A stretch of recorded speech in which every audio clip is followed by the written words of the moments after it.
Hello. Today we will discuss about OOPS concepts. So we all know that Java is an object-oriented programming language. Not only Java, we have other languages as well. So development will be done with the help of objects and classes in object-oriented programming languages. So objects and classes are the most fundamental concepts of object-oriented programming language. So we have different types of OOPS concepts. One is encapsulation, inheritance,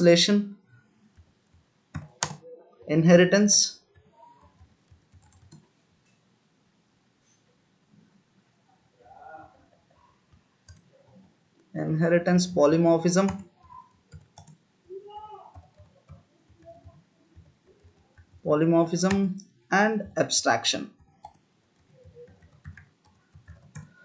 So these are the four concepts most important in Java. So what is encapsulation? It is a process of binding. It's a process of binding variables and methods into a single entity. So what is entity here? So what is an example of encapsulation?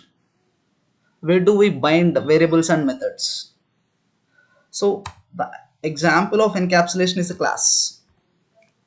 So in a class you bind variables and methods. So in a Java class you just have variables and methods. So you bind everything into a class. That is nothing but encapsulation. So for example, let's say if you have a class student, you have variables in it like int a, and you have a method in it, void display. So you have, this is the class and you have variables and methods in it. So grouping variables and methods is nothing but encapsulation. So the purpose of variable here is to hold a value, and the purpose of a method is to execute some logic, to hold some logic in it. So without a class you can't do anything in Java. So without encapsulation also we can't do anything in Java. So for example, encapsulation also provides you data hiding, security. So you can just say this variable as private, so that this variable cannot be used in any other class. This variable will be used within this class. If I don't use any uh, accessor, I can use this class in other class as well. I can use these variables in other class as well. Okay. So and let's move to inheritance. So inheritance is process of acquiring members from one class to the other class. So what do we achieve using inheritance? That is reusability. For example, let's say inheriting from your parents. Like if your father bought a bike, you can use it. So you are inheriting something from your parent. Similar way, if a class is having some variables and methods, its subclass, another class, its subclass can use its variables and methods. So by doing this, you can save time. You can reuse, just like you can reuse your parents' objects. A subclass can reuse its parent class variables and methods. So it's a process of acquiring members from one class to other class. So here we write code once and we can use it multiple times. That is the use of inheritance. For example, let's say I have one Java class. Okay, I have one Java class. Let me just show you that this is a class which has, it's just a simple class. It has one variable, a void display method and a main method in it. And if you see, I'm using get class method. get class is a method which is available in object class. Okay, so by default, any class in Java, any class you develop in Java is a subclass of object class. Is a subclass of object class, which means any methods which are available in object class can be used in your class. For example, let me go to JSC API. If you see, for example, I'll go to java.lang package. So if I go here in this package, I have multiple classes. So many classes are available. Let's say string is a class, object is a class. If you see, I have object class and it has some methods. Let's say get class is a method, hash code is a method. So these methods I can use any class, in any class. For example, if you see class is object, java.lang.object, it's in java.lang package. If you go back to string class, let's say string class, if you see here, it says that java.lang.string class is a subclass of object class.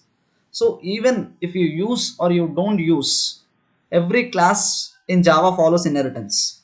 Every class in Java by default follows inheritance.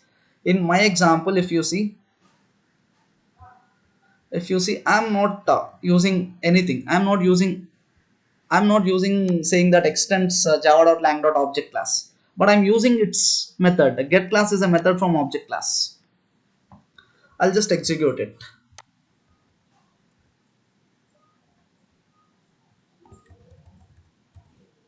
If you see, it is displaying the class name for me as student as my class name.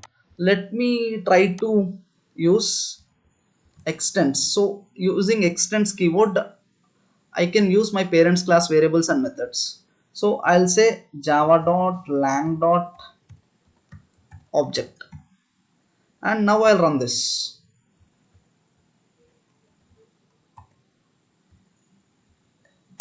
See, now also you can see the same output, which means it doesn't make difference. So every class in Java is a subclass of object class, whether it's a predefined class or user defined class. If you see, not just string class, if you want one more example, not just string class, let me go back to string buffer or anything, runtime class, anything. I'll go here and see, it's a subclass of object class, which means a string class is a subclass of object class, and string class has so many methods in it. These are all the methods which are available in string class. Along with that, string class also can use these methods which are inherited from object class. So this is nothing but inheritance. So reusability, you can use superclass variables and methods. Just like you use your parents objects, you inherit something from them. Just like in project also, or in your Java programming as well, you can just use variables and methods from superclasses instead of developing them again and again. So you can reuse it, and you can save some time using inheritance can be achieved using extend keyword, just like this, using extends and the class name. Okay, now let's move on to polymorphism. So what is polymorphism? Poly means many. Poly means many, and morph means forms. So many ways. So for example, let's say you have a mobile.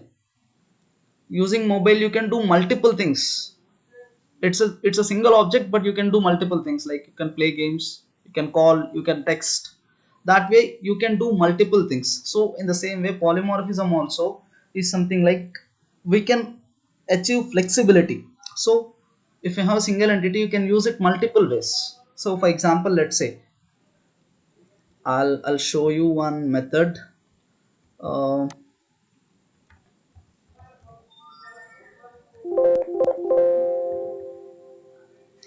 Parent stream class. So let's say I want to display something. Okay, here let's say I have int roll number equal to 10 and I want to display it. Okay, so what I'll do, I'll just say st dot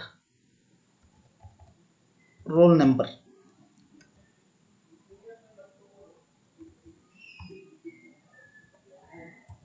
So yeah, 10 is getting displayed. So what does it mean by this? Println is a method. It's a method which is displaying integer value. Let me try to display some other thing. Let's say I'll display string name equal to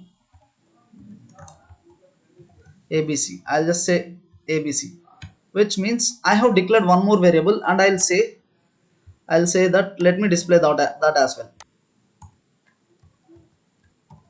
If you go here with the help of my class object, I'm trying to get the name.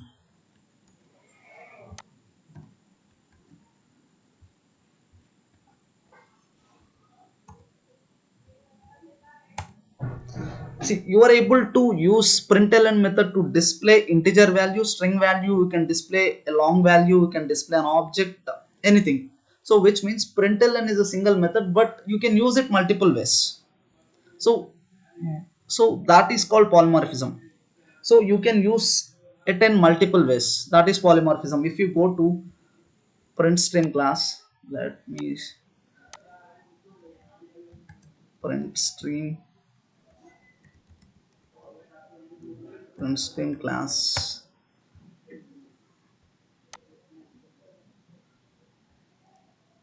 If you see print string class, you have println method. This is a method. Okay, see, println is taking boolean as parameter, it is taking character as parameter, double, float, in, long, object, everything string. So which means a single method is behaving multiple ways. That is nothing but polymorphism, which provides some flexibility to you. Okay, now let's see what is abstraction. What is abstraction? So uh, abstraction is something which provides you security.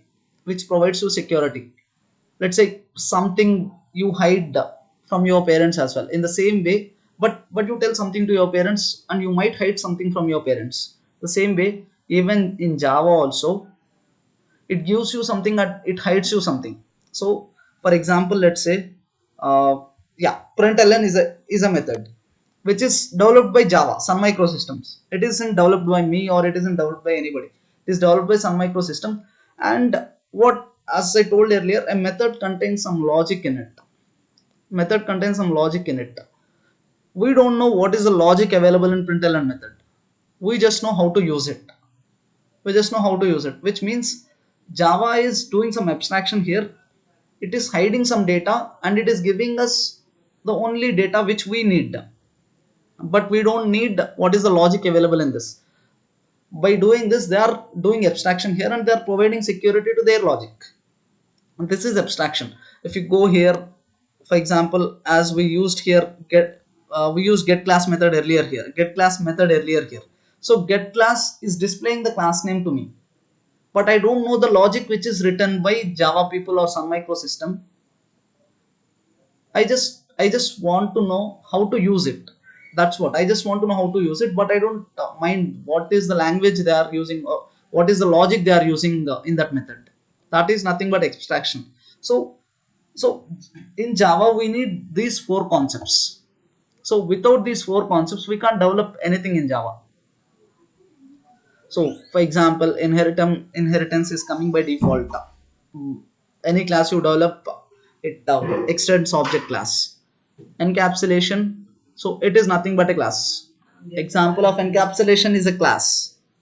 And abstraction, as I shown, there are so many default classes and default methods available there, which we don't know the logic available in it, but we know how to use it. And polymorphism, if we see this println method,